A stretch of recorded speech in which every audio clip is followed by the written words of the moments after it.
بسم اللہ الرحمن الرحیم۔ نصیحت کب مؤثر ہوتی ہے؟ ایک بزرگ کا واقعہ۔ محترم ناظرین، السلام علیکم۔ امید ہے آپ سب خیریت سے ہوں گے۔ اللہ تعالیٰ آپ سب کو ہمیشہ خیریت سے رکھے۔ محترم ناظرین، ویڈیو شروع کرنے سے پہلے ایک بار درود پاک پڑھ لیجئے۔ اللہم صلی علی محمد وعلی آل محمد کما صلیت علی ابراہیم وعلى آل إبراهيم إنك حميد مجيد اللهم بارك على محمد وعلى آل محمد كما باركت على إبراهيم وعلى آل إبراهيم إنك حميد مجيد۔ ایک بزرگ کا واقعہ لکھا ہے کہ ایک صاحب ان کے پاس اپنے ایک لڑکے کو لے کر آئے۔ کہنے لگے، حضرت یہ گڑ بہت کھاتا ہے۔ ہزار سمجھایا مگر ایک بات بھی اس نے مان کر نہ دی۔ میں پریشان ہوں کہ اسے اس عمل سے کس طرح روکوں۔ مجھے اندیشہ ہے کہ اس کثرت سے اگر یہ گڑ کھاتا رہے تو جگر خراب ہو جائے گا۔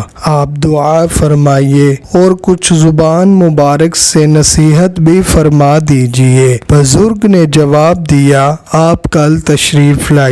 وہ آئے تو انہوں نے لڑکے کو نصیحت فرمائی اور دعا بھی کی۔ جب لڑکے کے والد جانے لگے تو پوچھا، حضرت یہ نصیحت اور دعا کل بھی آپ فرما سکتے تھے، آج آپ نے کیوں بلایا؟ بزرگ نے فرمایا، بھائی کل تک میں بھی بہت گڑ کھایا کرتا تھا، اس حالت میں اسے گڑ ترک کرنے کی نصیحت کیوں کرتا؟ آج میں نے گڑ کھانا کم کر دیا تو پھر اسے نصیحت کی تاکہ یہ نصیحت مؤثر ہو اور میں پوری قوت کے ساتھ بات کہہ سکوں۔ ایک عابد کسی پہاڑ پر مقیم تھا اور اس کے پاس روزانہ رزق پہنچتا تھا، اس جگہ سے جس کا اس کو وہم و گمان بھی نہیں تھا۔ روٹی آتی تھی جس سے اپنی بھوک کو تھام لیتا تھا اور اس کے کھانے سے اس کی قوت بنی ہوئی تھی۔ ایک روز اس کے پاس وہ روٹی نہ آئی تو اس رات وہ بھوکا رہا۔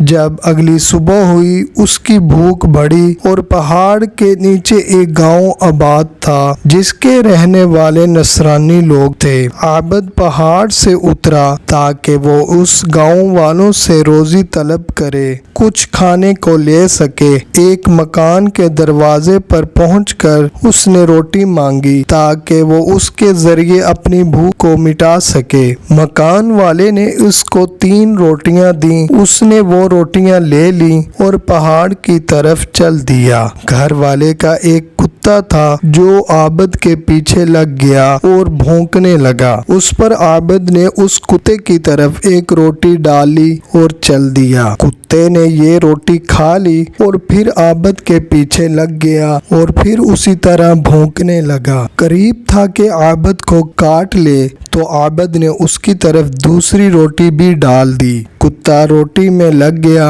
اور عابد پہاڑ کے درمیان تک چلا گیا۔ کتے نے دوسری روٹی کھا لی اور عابد کے نشانے قدم کے پیچھے پیچھے پڑ گیا۔ اس پر عابد نے کتے کی طرف تیسری روٹی بھی ڈال دی۔ کتے نے روٹی کھائی اور پھر عابد کے پیچھے پڑ گیا اور پھر بھونکنے لگا۔ عابد کتے کی طرف متوجہ ہوا اور کہا کہ ارے بے شرم، میں نے تیرے مالک کے گھر سے 3 روٹیاں لی تھیں، میں نے تینوں روٹیاں تجھ کو دے دیں، پس تو اب مجھ سے کیا چاہتا ہے؟ اللہ تعالیٰ نے کتے کو گویہ بنایا۔ کتے نے کہا کہ بے شرم تو ہے، سمجھ لے کہ میں اس نصرانی کے یہاں چند سال سے رہتا ہوں اور اکثر 2-3 دن بلا کسی چیز کے کھائے بھوکا رہتا ہوں، لیکن کسی دوسرے دروازے پر نہیں جاتا، اور تیری روزی صرف 1 دن رکی تو نے صبر نہیں کیا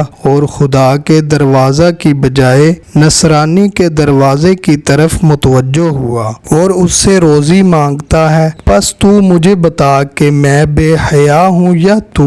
اس پر عابد شرما گیا اور اپنے کیے پر نادم ہوا اور پھر کبھی بھی ایسا نہیں کیا۔ محترم ناظرین، یہ تھی ہماری آج کی ویڈیو۔ مزید ویڈیو کے لیے ہمارے چینل کو سبسکرائب کر دیں تاکہ ہر نئے آنے والی ویڈیو آپ تک پہنچ سکے، اور ہو سکے تو ویڈیو کو لائک بھی ضرور کر دیں۔ اللہ تعالیٰ آپ سب کا حامی و ناصر ہو۔ اللہ تعالیٰ آپ سب کے دکھ، درد اور پریشانیاں دور فرمائے۔ اللہ حافظ۔